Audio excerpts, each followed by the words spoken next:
Hello my fellow snail sufferers, it's that missile guy again. Following our previous discussions on the Aim-174 and the R-37M, today we're examining the Aim-260 JATM. We'll determine if it would be too powerful for War Thunder or if it could be a balanced addition alongside its contemporaries. As usual, we're discussing a missile about which we have limited information. The Aim-260 only recently debuted on the Hornet. If anything I present is incorrect, please leave a comment below to help improve accuracy for all the viewers. Everything will be timestamped below for your convenience. Let's get started.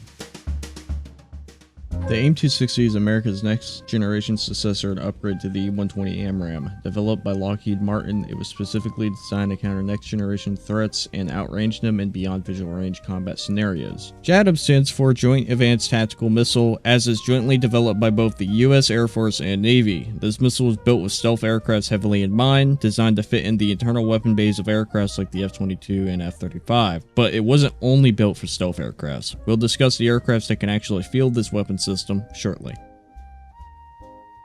As mentioned, the Aim-260 was built with stealth aircrafts in mind, but not exclusively. It's known to be carried on 4th generation platforms, and the list potentially exceeds basic 4th generation fighters. We know this missile can be carried by the F-22 Raptor, the F-35 Lightning, future 6th generation stealth platforms, the F-15EX, and the F-18 Super Hornet as recently demonstrated. This gives the Aim-260 a wide variety of aircrafts to be fielded from. I expect this missile will eventually be used on drones and other aircraft types that can carry it, though this remains speculative as the system itself is still classified and it's mostly guessing from here going forward.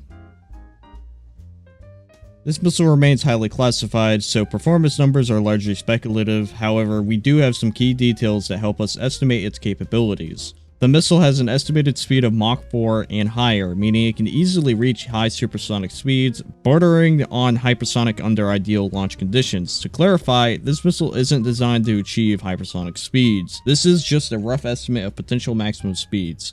Hypersonic weapons will be more handled by missiles like the Mako Hypersonic, which is a completely separate topic which we will not be covering today. If you're interested in a video like that, let me know.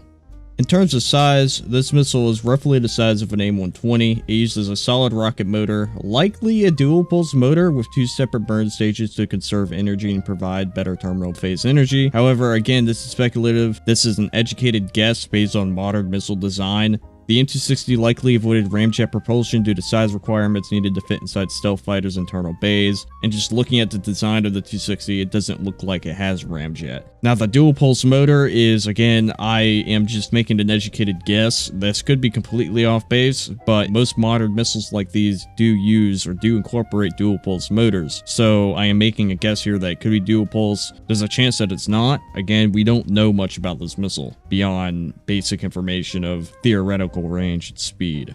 Now for the most significant aspect, the expected range. This remains heavily classified as always, but we have some information. The expected range is in excess of 200 kilometers. This was revealed when an F-22 Raptor completed the test firing of the Aim-260 JATM. The consensus is that this missile more than doubled the Aim-120D-3's range. The Aim-120D-3 has an expected range of up to 160 kilometers, though its effective range is obviously much lower. This means the Aim-260 is expected to be used beyond 200 kilometers. Imagine being eliminated by a Raptor you can't even see at 180 kilometers out. That to me is just absolutely horrifying.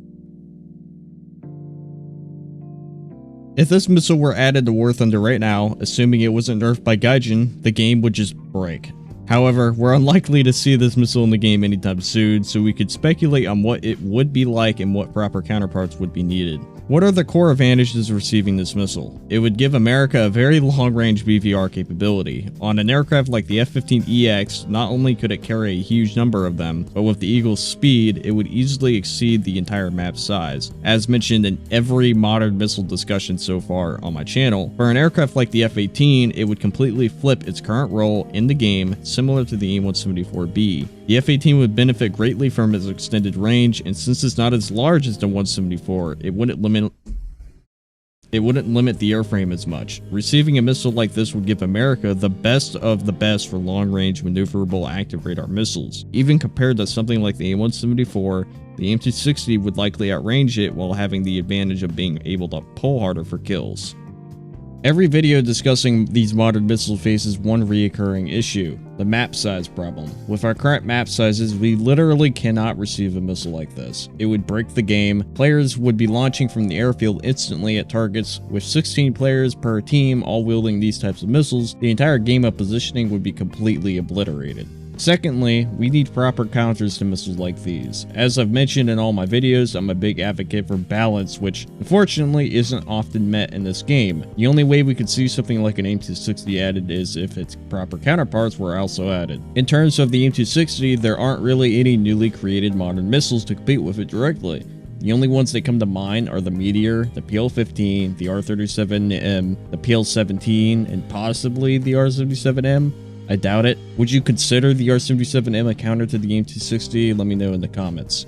Finally, there's the game engine itself. As of right now, I don't believe the game engine could handle such a missile and its capabilities. Now, I know this was said a lot when missiles first came to the game, but this is different. There's still so much that needs to be added to the game, such as proper 2A data link support, lock-on after launch capability for air-to-air missiles, which we did see in the recent Man of the Loop addition to the dev server, and proper radar modeling. The game simply isn't ready for a missile like this. Who would have thought, to be honest? My final thoughts on this missile: I think it's badass, and I'll be very excited when the day comes for us to see it added. However, as of right now, it obviously cannot come to the game. It would literally be game breaking unless it was significantly nerfed in some form. Honestly, I'd rather see other missiles come to the game first, things like the R-37M and the Aim-174, just to see how these bigger, more modern missiles would survive in the current world of War Thunder, before we get anywhere near these newer Fox 3s that aren't even fully in service. Anyways, that's all I have for you, my fellow snail sufferers. If you enjoyed this content, make sure to hit that like button, leave a comment, and maybe even hype the video. It helps push my content out to more viewers. If you want to see more videos like this, consider subbing, as it means a lot to me and helps me push towards my goal of 3,000 subs, which we're nearly at. Thank you, my fellow snail sufferers. It's that missile guy, and I'll see you in the next one.